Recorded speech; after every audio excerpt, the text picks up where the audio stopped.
मकर शिरी ठेवा आरती ओवाळी तो मनोभावे करुणी सेवा जय जय श्री शनी देवा सूर्यसुता शनी मूर्ती तुझी आगाध कीर्ती एक मुखे काय वर्णू शेषान चले स्फूर्ती जय जय श्री शनी देवा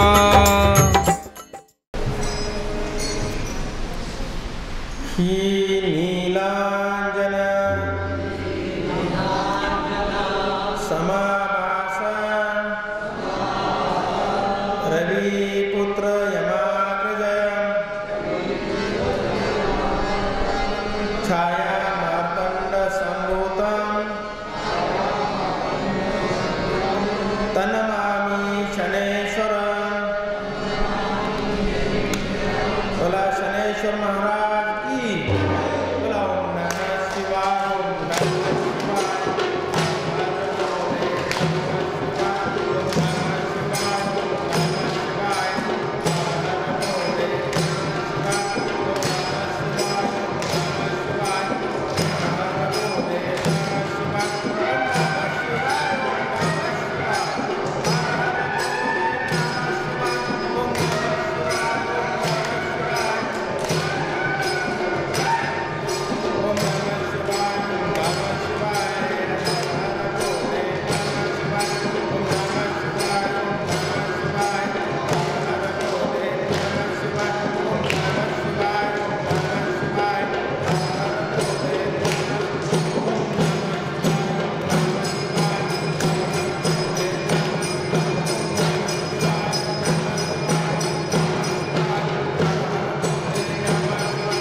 परमपूज्य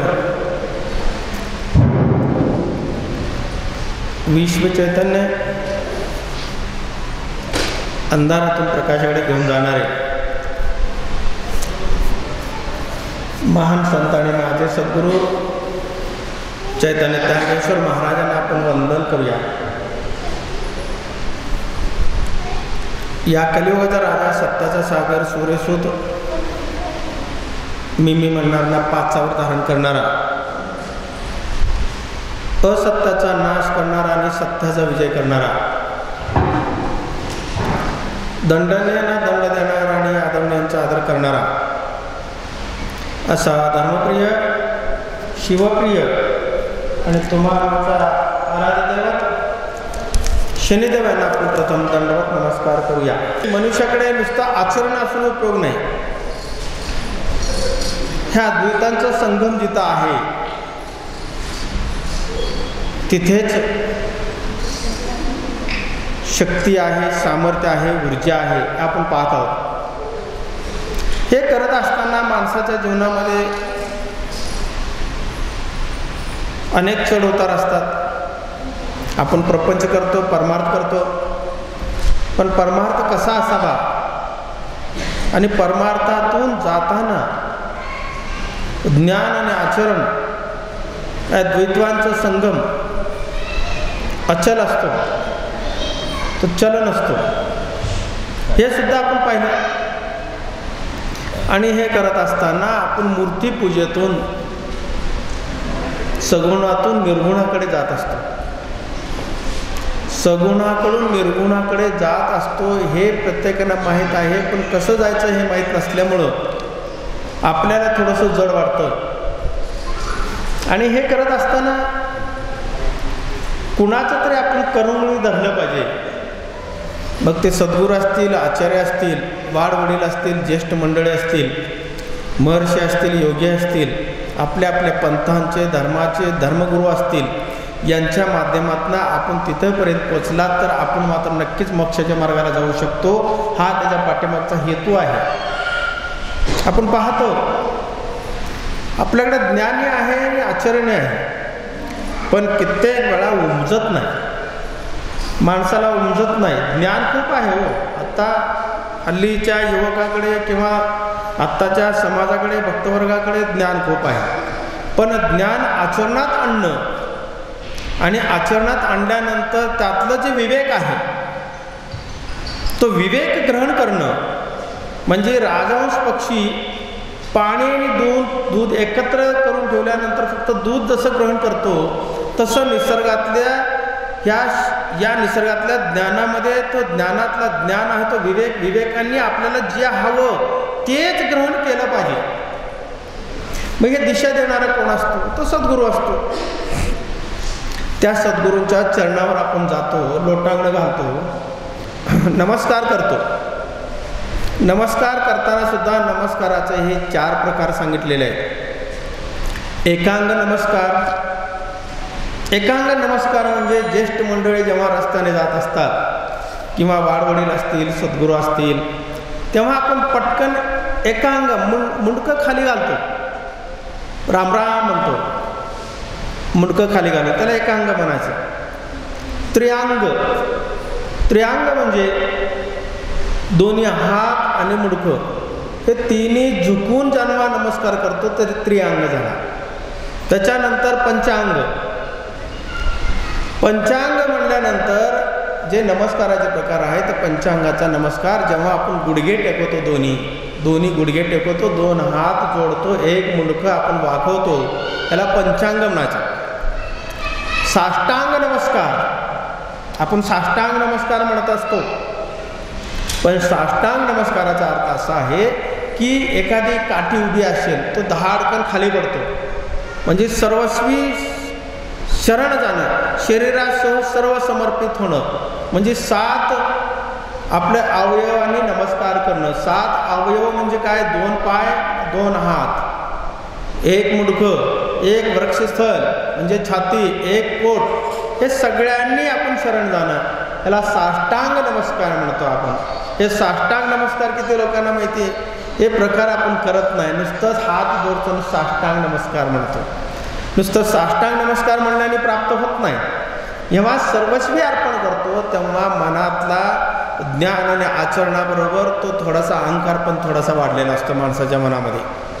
माणसाबरोबर बघा अहंकाराचा अंकुर पण फुटलेला असतो. माझ्याकडे ज्ञान आहे, मी कोणीतरी आहे, आयुर्भावामध्ये असतो, कुणाकडे आचरण सुद्धा असेल तर तो म्हणतो माझ्याकडे आचरण सुद्धा आहे. अरे बाबांनो, त्याच्याबरोबर तो अहंकाराचा पालवी फुटलेला आहे. जेव्हा तुम्ही या पद्धतीनं नमस्कार करताय, आईवडिलांना नमस्कार करत असताना, साधू संतांना नमस्कार करत असताना जेव्हा या पद्धतीने नमस्कार केला तर तो तुमचा अहंकार जळून जातो. अहंकार तिथं थांबणार नाही. पहिल्या नमस्काराने 5-10% जळेल, दुसऱ्या नमस्काराने 10-20% जळेल, तिसऱ्या नमस्काराने 50% जळेल, चौथ्या नमस्काराने 100% जळत असतो. तो अहंकार जळून जातो आणि साधू संतांच्या चरणामध्ये लोटांगण घालण्याने तर सगळं जळून जातं, सगळं जळून जातं. म्हणतात गंगा स्नान केल्याने सर्व पाप धुवून जातो, पण गंगा स्नान केल्याने सर्व पाप धुवून जातो, पण ज्याला पोहायला येत नाही तिथे एक दोष आहे गंगेमध्ये. ज्याला पोहायला येत नाही खोल पाण्यात गेला की तो बुडू शकतो.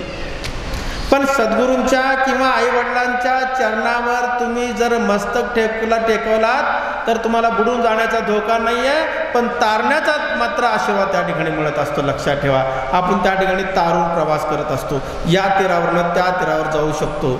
एवढं सामर्थ्य मात्र आईवडिलांच्या चरणावर आणि सद्गुरूंच्या चरणावर आहे. मग सद्गुरूंच्या चरणावर ही ताकद आहे, एवढ्या अंगठ्यामध्ये ताकद आहे, तर हे पाप कुठं जातं? गंगेमध्ये स्नान केल्यानंतर सुद्धा गंगा मलिन झालेली असते, पुराणामध्ये सांगितलेलं आहे. आणि प्रति 12 वर्षांनी जेव्हा कुंभ भरतो त्या कुंभामध्ये साधू संतांचं चरणस्पर्श त्या गंगेला लागल्यानंतर ते चरणावर सगळं पाप येतो आणि चरणस्पर्शाने पाप धुतलं जातो. मग चरणस्पर्शाने जर गंगेचं पाप धुतलं असेल तर संतांच्या चरणातलं पाप कुठे जातो? तर संतांच्या चरणातलं पाप संतांकडे एवढं सामर्थ्य असतं, जसं कापसाच्या गंजीला एक काडी लावल्यानंतर क्षणात जळून जाते. गवताच्या काडीला गवताची काडी जर अग्नी टाकला तर अग्निस्वरूप होऊन जातो.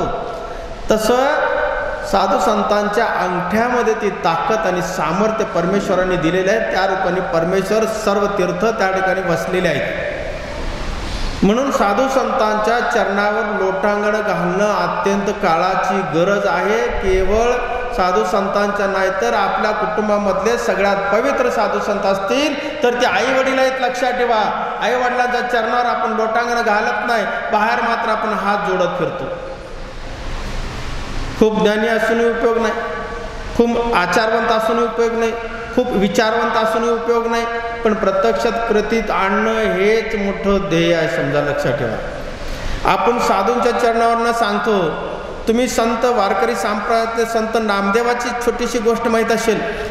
संत नामदेव औंढा नागनाथला गेले होते. विसोबा खोचर त्या ठिकाणी त्या पिंडीवर असे पाय ठेवून झोपले होते. असे झोपल्या असताना नामदेवांना वाटलं की हे शिवलिंगावर पाय ठेवलेला साधू दिसतो, शिवलिंगावर कसं काय ठेवलं आहे. मग त्याला राग आला त्या नामदेवांना. ते पाय उचलले आणि उचलल्यानंतर दुसऱ्या ठिकाणी ठेवणार, तिथं परत पिंड तर शिवलिंग तयार झालं. परत ते पाय उचललं, दुसरीकडे ठेवावं तर परत शिवलिंग तयार झाला. परत तिथनं उचललं तर अजून कुठे ठेवावं तर शिवलिंग तयार झाला. सगळीकडे शिवलिंग आहे. तेव्हा विसोबा खेचरांनी सांगितलं की जिथं शिवलिंग नाही तिथं माझा पाय ठेव. त्याला सगळीकडे शिवलिंग दिसायला लागले. मग तो म्हणाला की एकमेव जागा आहे, तो माझं डोकं, यामध्ये शिवलिंग नाही. मग तो त्या विसोबा खेचरांचा पाय घेतला आणि आपल्या डोक्यावर ठेवून घेतला. तत्क्षणी आत्मज्ञान प्राप्त झाला. त्याला आत्मज्ञान प्राप्त होणं म्हणजे विवेकाकडे जाणं, आणि विवेकाकडे जाणं म्हणजे मोक्षाच्या मार्गाला जाणं. लक्षात ठेवा, एवढं सामर्थ्य साधू संतांच्या चरणावर आहे. तेव्हा विसोबा खोचरना नामदेवांनी गुरु म्हणून स्वीकारलं. मग आपल्या कुटुंबामध्ये किती गुरु असतील सांगा. प्रत्येक क्षणाला आपल्याला सल्ले देत असतात. प्रत्येक क्षणाला चुकीच्या मार्गाने जात असताना अनेकदा मार्ग बदला सांगत असतात. आपण मात्र ते स्वीकारत नाही, आणि स्वीकारत नसल्यामुळं आपल्याकडं ज्ञान असून उपयोग नाही आणि आपल्याकडं आचरण असून उपयोग नाही. दोन्हीही असून उपयोग नाही. पण ते त्याचा विवेक मधला जो मंथन केल्यानंतर जसं दही घुसळल्यानंतर ते लोणी निघते, त्या लोणीमध्ये तूप नाही का, लोणीला विथळल्यानंतर तूप निघतो, त्या पद्धतीनं आपण ज्ञानातनं आचरणाकडे, आचरणातनं सद्गुण, आपण या माध्यमातून जर प्रवास केला तर आपल्याला नक्कीच आपल्या हृदयात दडलेला परमेश्वर आपल्याला भेटल्याशिवाय राहणार नाही. आपल्या हृदयात दडलेला परमेश्वर भेटल्याशिवाय राहणार नाही. एवढा सामर्थ्य त्यामध्ये आहे. म्हणून प्रत्येकांना मी हे सांगत असतो, आपण भक्ती करत असताना मनोभावी भक्ती करा, निस्वार्थ. कुठलाही मनामध्ये लवलेश असता कामा नाही, कुठलाही दुराचार मनामध्ये असता कामा नाही.